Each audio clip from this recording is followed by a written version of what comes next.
Welcome to a new edition of the Neon Jazz interview series with legendary guitarist Mike Stern. We were honored to catch up with this veteran musician about his new 2024 CD, Echoes and Other Songs, that serves as a love letter to jazz, to the guitar, and to bandstand camaraderie. Dedicated to the memory of his wonderful friend and musical collaborator, Jim Beard, the band features a bevy of jazz's best, like Christian McBride, Chris Potter, Jim Beard, Antonio Sanchez, Dennis Chambers, and many special guests like his wife, Leni Stern. He has been on the scene since the 70s, dipping into multiple genres with the likes of Blood, Sweat, and Tears, Miles Davis, Jaco Pastorius, the Brecker Brothers, David Sanborn, Béla Fleck, the Yellowjackets, and so many others. He's been all over the world. He's got a great story, and we dig into a little bit of it. Enjoy. Mr. Stern, it's great to meet you. It's an honor. Thank you for taking a minute out for Neon Jazz today. Thank you, bro. Thank you very much for the opportunity. You bet, man. So I want to know Echoes and Other Songs. What a great album. I mean, what a wonderful lineup. How does this release feel for you? First of all, man, really, I really appreciate that you like it. That means a lot to me, bro. And I never take that stuff for granted. That's for damn sure. And somebody that's you're I don't know if you're a musician, but you obviously are very involved with music, and if you like it, that means a lot, bro. And but it means a lot to me to have done this record, with these guys. I was really, it's a lot of badass cats, and I was kind of nervous going to it, even though I play with Dennis Chambers and Richard Bona. I haven't played with Richard so much recently, but we're old friends and we played a lot. I was still nervous going into that session. That was just the second session that we did. It was just a day for those 3 tunes, but we did the first 8 tunes in 2 days, I'm sorry, with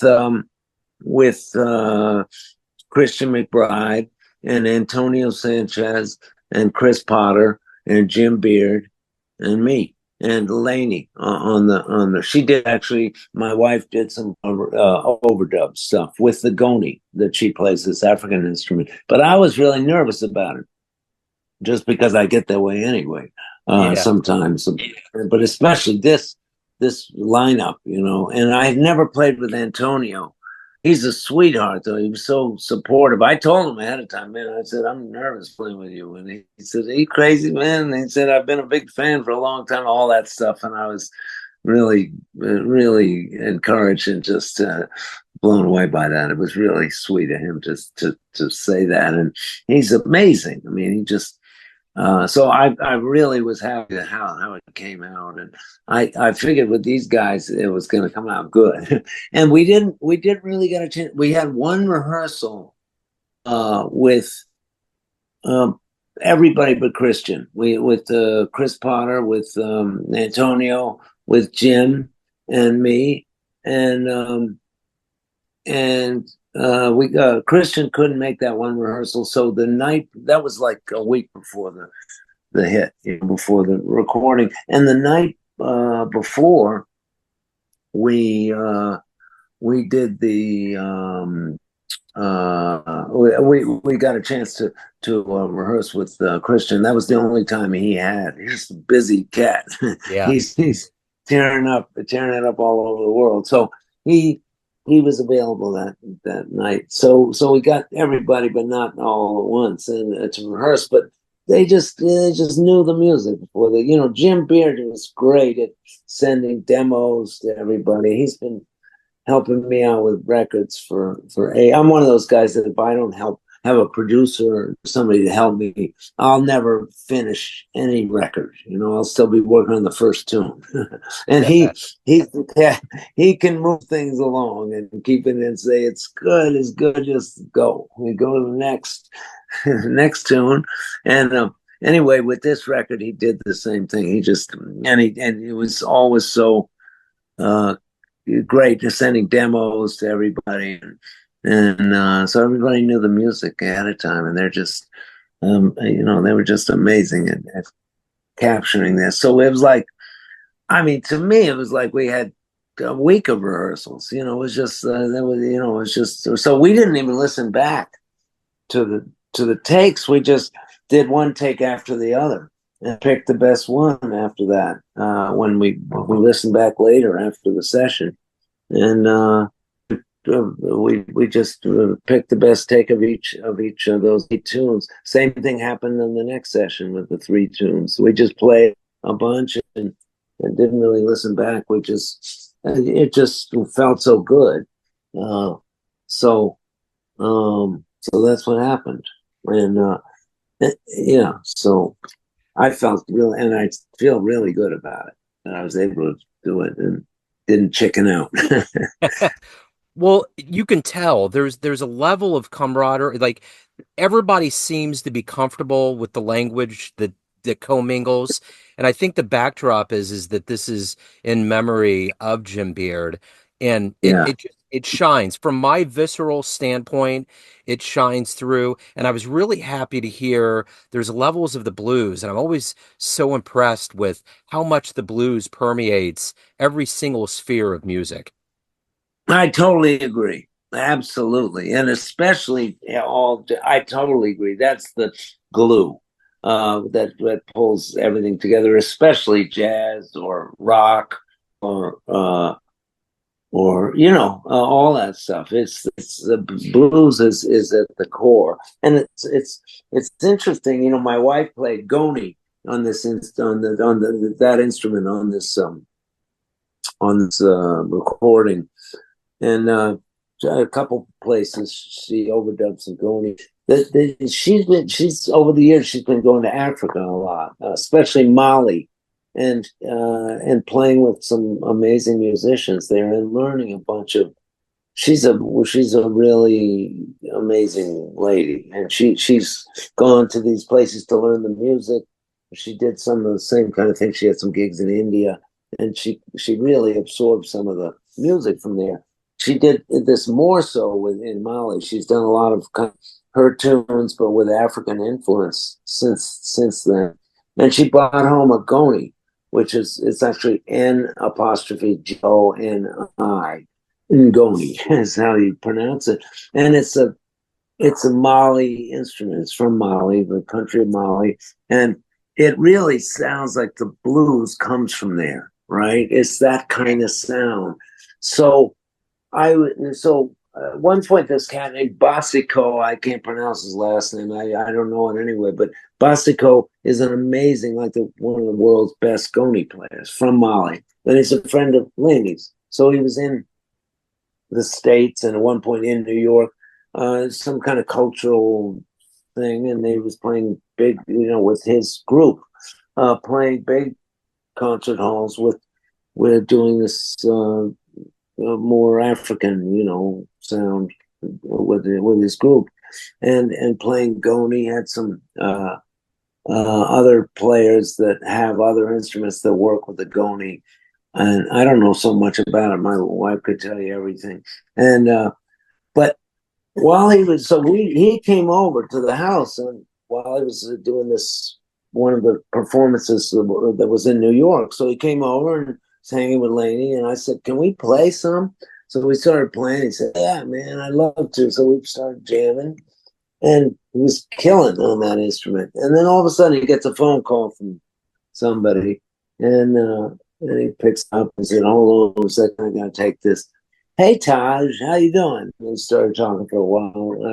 Halfway through the phone call, I said, "That's not Taj Mahal, is it?" And he said, "Yeah, it's Taj Mahal." And I said, "Really? Wow, I want to talk to him, man, and see, just tell him what a big fan I have been for all these years." I got on the phone with him, and Taj Mahal just wouldn't let me. He started talking about the goni and about Basico. He said, "Do you know who you're sitting next to and you're playing with right now?" He started just giving me this lecture about. He said, "That's where the blues come from. That Ngoni been around forever, and that guy's one of the greatest Ngoni players in the world." He said, "That's where the blues comes from." He said, "It's been around for 900 years or some shit." And it has that sound. It has that, it's very cool sound. But apparently that's kind of where a lot of the blues comes from. I guess they brought it over when, my wife said they brought it over when they were, unfortunately dragged over here for to be slaves. And one of the instruments they brought over with them, and somehow they snuck it over and played, was the ngoni, and it kind of shaped the sound of the blues. Isn't that amazing? Yeah, So according to Taj Mahal, that's what was going on. So I guess he would know. yeah. But yeah. That's a Yeah. great backstory, and the one thing about this album, Echoes and Other Songs, it's a love letter to jazz. And you've been around for a long time. You've been around a lot of legends and luminaries, and you now are a legend in the world of jazz. What do you try to teach younger players that you get on the stage with? Well, I mean, first of all, I don't have, thank you for saying that. I certainly don't consider myself a legend, but I know I have played with some badass musicians, that's for sure. And I've been really lucky like that. I played with Miles. I was playing with Bill Evans, the saxophone player. We just kind of hooked up. I'm not sure how it happened. We were playing a little club in Boston. He came up from New York, and we were playing. And he told me that Miles was having trouble with his guitar player, and personally, not musically. Like the guitar player was great, but there was some kind of personal stuff going on. So it looked like he needed another guitar player. So Bill recommended me to Miles, but stuff like that was happening. I was playing with Billy Cobham at the time, and actually Miles, Bill brought Miles to the Bottom Line. It was a club in New York that was around years ago. Really cool club, very eclectic, like a lot of those clubs were. It was a jazz club, it was a rock club, it was everything. Anyway, Miles came down and heard me play at that gig, and then hired me, which I was obviously very happy about. And of course, I was a nervous wreck, because it's Miles Davis, and I've been really lucky to play with a lot of those cats.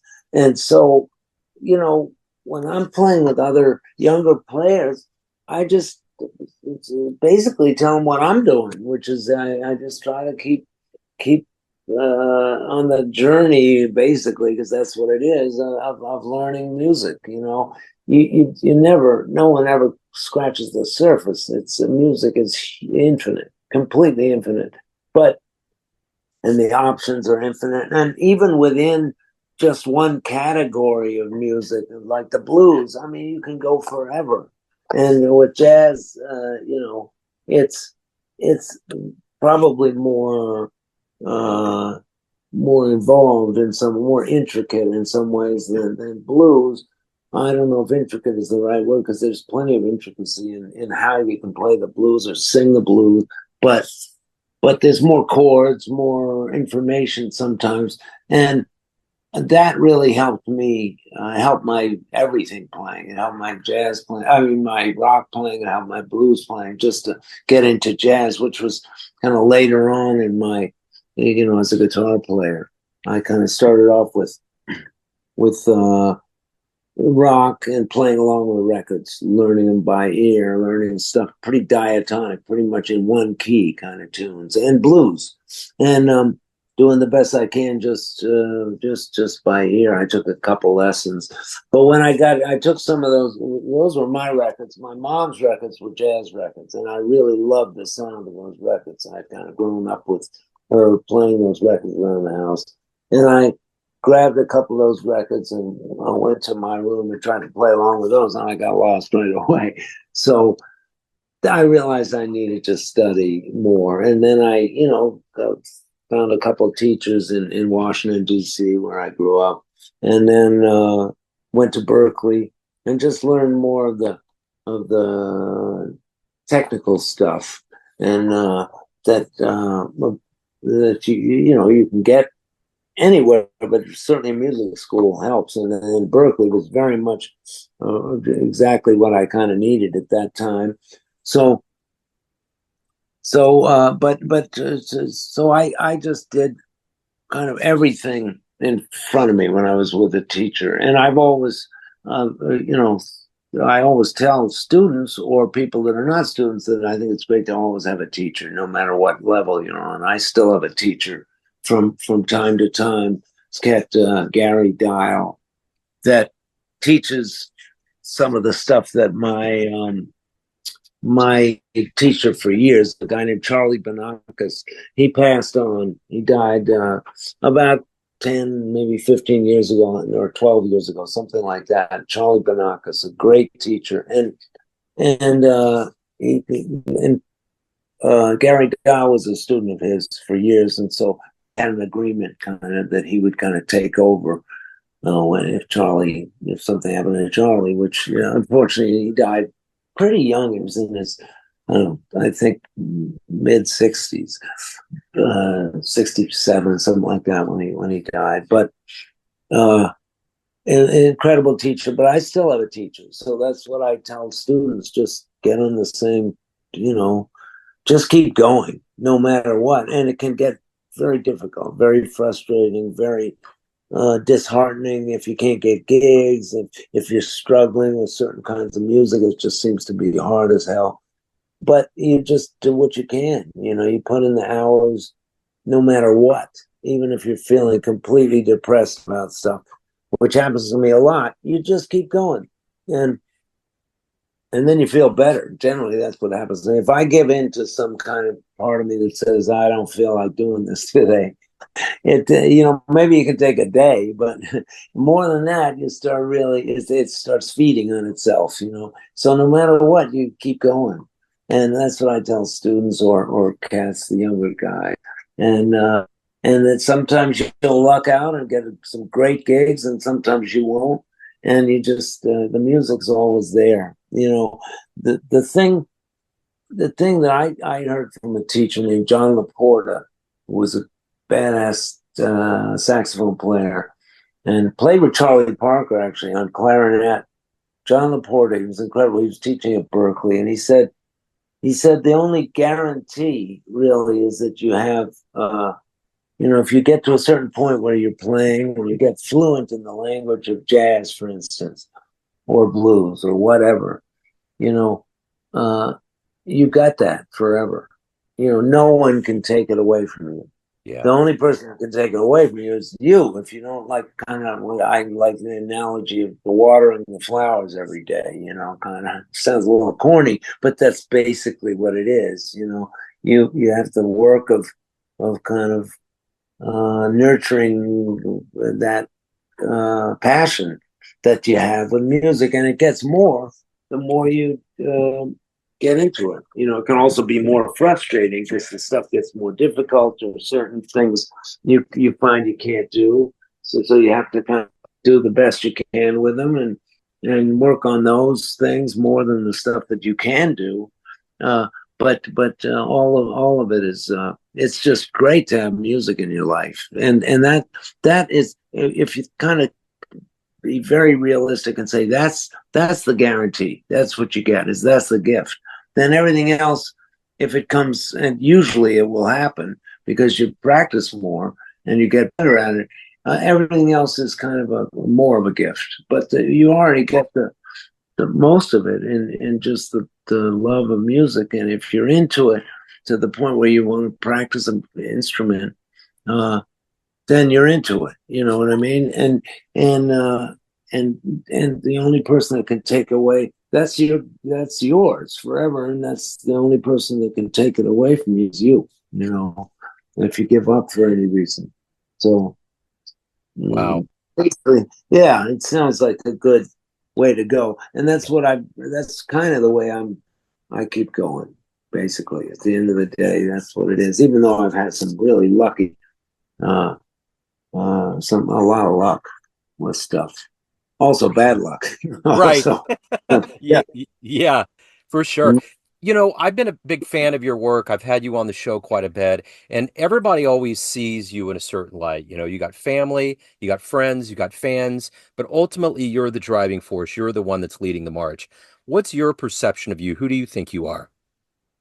I'm just kind of along for the ride. I feel like, I try to do a certain, like, I wanted to have a group, right? And I've seen other people do it, and have been a sideman with other groups. So by the time I was trying to get a band together, was kind of really nervous about it. And I did a record called Upside Downside, and that was the first one on Atlantic Records. I actually had done one record before then, but I was still doing, gigging with other people, playing with Miles or playing with Dave Sanborn or Jaco Pastorius, I was really lucky to get all that stuff. And then I was really tight with this cat, Bob Berg, a great tenor saxophone player. So we started a band together. We got Dennis Chambers to play drums, and originally it was Jeff Andrews playing bass, and then Lincoln Goines played for a bunch of years with us, a few years. And we were touring all the time. So it was a co-led band, and we did a lot of my tunes and some of Bob's Berg's tunes. And then I started doing my own band, and a trio or quartet. Most of the time I like quartet with saxophone, because I think saxophone and guitar go great together, and sonically it just works. So and bass and drums, right? So that's usually what I do. Although now recently my wife is always in the band, so we're not. I don't go on the road without her at this point. Sometimes, very occasionally, for a project or something, a special project for a couple of days or something. But when we go on the road, like we're going for about a month coming up to Europe, she's with me all the time. She's with us, and she's playing goni and guitar. She plays really good guitar, and she sings a little bit. And we never did that for years together, because we thought being married and doing the same job might be, even though it doesn't feel like a job, but it's the same stuff. That might be too much. But I wish I'd started it a lot earlier, because it's been going great. She makes the music much better, and she has her own tunes. We do a couple of those, and she sings. She plays a little goni and a lot of guitar. So that's been working out great. But anyway, I think, I'm kind of spacing on your original question, unfortunately, what you said, how we got into all this. What was your question right before this? Well, it was originally, who do you think you are? And I think you nailed it. Yeah. So yeah. that's what it is. So I think, originally when I started, it was just I was doing this with somebody else, and then as I work with other people, and I think it's everybody's band. Also, it happens to be me that's kind of got the agent and can hook up the gigs. Other guys in this band could do that. Also, Dennis Chambers. He's he's an amazing drummer, and I get the chance to play with him. Or when I was playing with Dave Weckl a lot, another amazing drummer. I was doing all my tunes, but those guys were, playing as much as they wanted to, as much as I wanted to play more, actually, and stretch out longer. And same thing with everybody in the band, Lincoln Goines or whoever the bass player is at the time. So, and same thing with Leni, with my wife. It feels like everybody's band to me, and I just kind of organize a couple things and get the musicians, and show them the music, and then they got it. It's really open stuff. So that's kind of who I think I am in that regard. Wonderful. Again, Mike, thank you, sir. Echoes and Other Songs is such a wonderful album, and you're, kind of a love letter to jazz and paying homage to your friend Jim. So if anyone out there wants to check out your tour or anything, is it safe to send them to mikestern.org? Yes, absolutely. And everything's on there. Cool. And that's my website. Some guy hooked it up when websites were just a few people had them. Yeah. And he did it through some kind of university or something. I didn't even know what the hell it was. I barely know what it is now. I'm so old school. It's frightening. But I do have a color TV. I can say that. But that's where I left off. And yeah, you can see everything there, and if you want to check out where I'm playing next, I'm actually doing a gig coming up just at a little place called the Bitter End. It's been around forever in New York City. Very cool club. Like Bob Dylan played there, a bunch of cats. It's amazing how many people have played there over the years. And I'm doing a gig there on Saturday, on the 12th. But then we go to Europe for a while. But it's always on the internet, on the on the website. Absolutely. Yeah. Yeah. Well, Mike, this has been wonderful. It's been an honor, sir. Thank you for all the work, all the beautiful music you put out in the world, and I thank you so much for your time today. Thank you, bro. It means a lot to me. Thank you very much. Thanks for listening and tuning into another Neon Jazz interview, where we give you a bit of insight into the finest players and minds and legends in Boston, New York, Kansas City, and spots all over the world, giving fans all that jazz. Thanks to Mike for his time and class. If you want to hear more Neon Jazz interviews, you can find us on Spotify and Apple Podcasts. Subscribe to us at YouTube, and for everything Neon Jazz, go to the neonjazz.blogspot.com. Until next time, enjoy the jazz, my friends.